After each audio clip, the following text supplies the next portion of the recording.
Saya sampaikan, di saat aku menggenggam tasbihku dan kamu menggenggam salibmu, di saat aku beribadah ke Istiqlal, namun engkau ke katedral. Di saat bioku tertulis Allah Subhanahu wa taala dan biomu tertulis Yesus Kristus. Di saat aku mengucap assalamualaikum dan kamu mengucap salam. Di saat aku mengeja Al-Qur'an dan kamu mengeja Alkitabmu.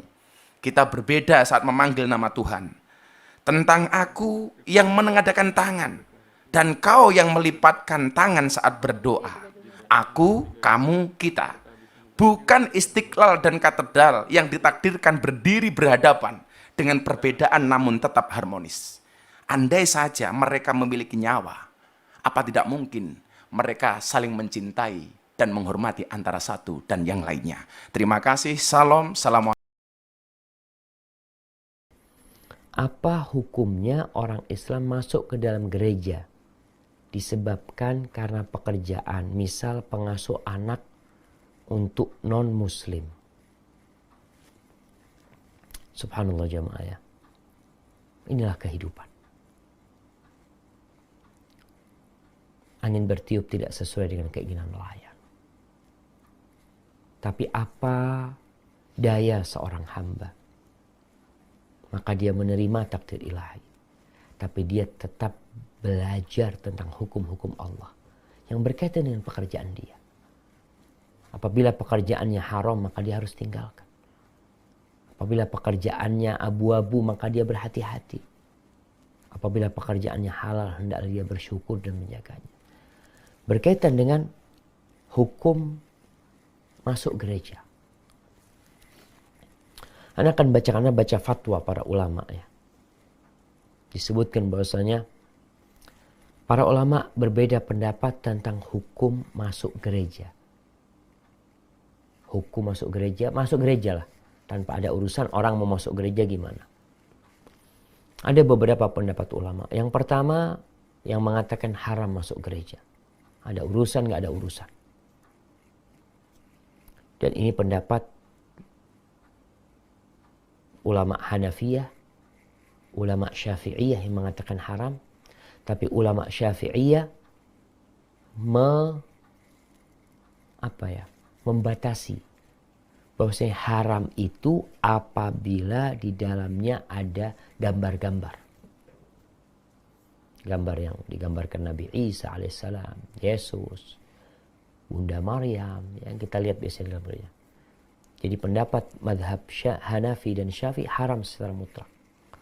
Hanafi yang mengatakan secara mutlak dengan dalil illah, mereka mengatakan haram karena itu tempatnya syaitan. Gimana kita masuk ke sana? Untuk apa kita masuk ke sana?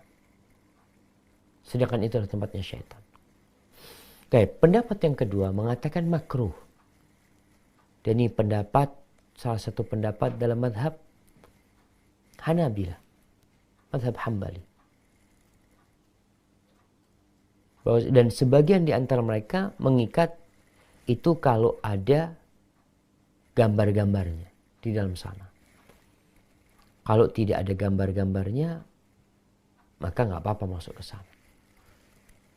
Ini pendapat yang kedua, dan mereka berdalih dengan hadis Nabi SAW dalam riwayat Bukhari, bahwa Nabi SAW ketika melihat di rumahnya ada gambar yang bernyawa, beliau nggak mau masuk sehingga gambar itu dihilangkan. Makanya pertanda bahwa saya nggak boleh kita masuk ke tempat yang ada gambar-gambarnya. Pendapat yang ketiga mengatakan boleh masuk gereja secara mutlak. Boleh masuk gereja secara mutlak. Dan ini pendapat sebagian ulama Hanabilah. Dan itu madhab Hanabilah yang diikutin oleh mereka. Dan itu pendapat Ibnu Hazm rahimahullahu ta'ala. Dan di antara dalil yang digunakan adalah bahwasanya Umar bin Khattab radhiyallahu ta'ala anhu mensyaratkan kepada ahlu zimmah agar mereka memberikan keluasan buat umat Islam agar boleh bermalam di gereja-gereja dan tempat-tempat ibadah ahlu zimmah. Orang-orang kafir yang dibawa kekuasaan umat Islam. Itu termasuk syarat yang disebutkan oleh Umar bin Khattab. Ini disebutkan dalam kitab Al-Mughni jilid 8 halaman 113 ya. Kemudian disebutkan oleh Ibnu Aid dalam kitab Futuhus Syam bahwa orang-orang Nasara pernah ngundang Umar bin Khattab untuk masuk gereja untuk makan di sana. Akhirnya Umar bin Khattab tidak mau masuk, tapi menyuruh Ali bin Abi Thalib bersama umat Islam yang lainnya untuk masuk ke sana dan makan di sana. Kemudian di fatwa ini disebutkan ya, fatwa islamqa.info ya. Disebutkan bahwasanya setelah merenungkan dalil-dalil yang tadi disebutkan, bahwasanya memang nggak ada larangan yang jelas diharamkan masuk ke dalam gereja. Adapun keberadaan patung-patung dan gambar di sana itu tidak menghalangi kita untuk masuk ke tempat yang ada gambar yang bernyawa. Dosanya adalah dosa orang yang menggambar di sana. Dan tugas kita ketika melihat ada kemungkaran maka memberikan nasihat agar mereka memperbaiki hal itu. Jadi jamaah, kalau dilihat pendapat yang lebih kuat ya, adalah mungkin dikatakan makruh masuk gereja itu kalau tidak ada urusan. Makruh hukumnya. Sebagaimana Nabi SAW tidak mau masuk ke rumah ketika ada gambarnya. Sebagaimana malaikat Jibril tidak mau masuk ke rumah ke sana. Maka itu sebagai dalil bahwasanya kita tidak memudah-mudahkan diri untuk masuk ke sana.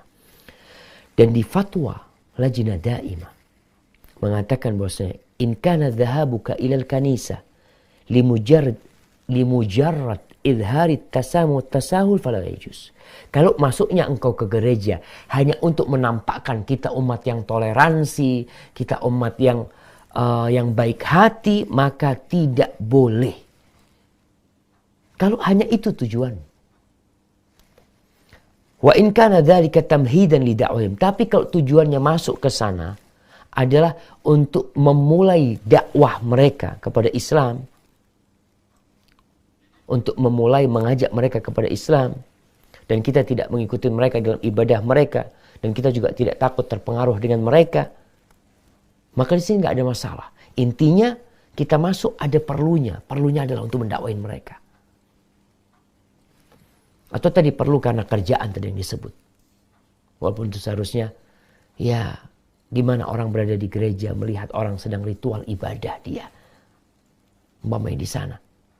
Maka itu tentunya yang ditakutkan dia terbiasa dengan kesyirikan yang dia lihat, sehingga dia terjebak dalam dosa tersebut. Maka hati-hati dengan masalah masuk ke gereja ini, tidak bermudah-mudahan ya.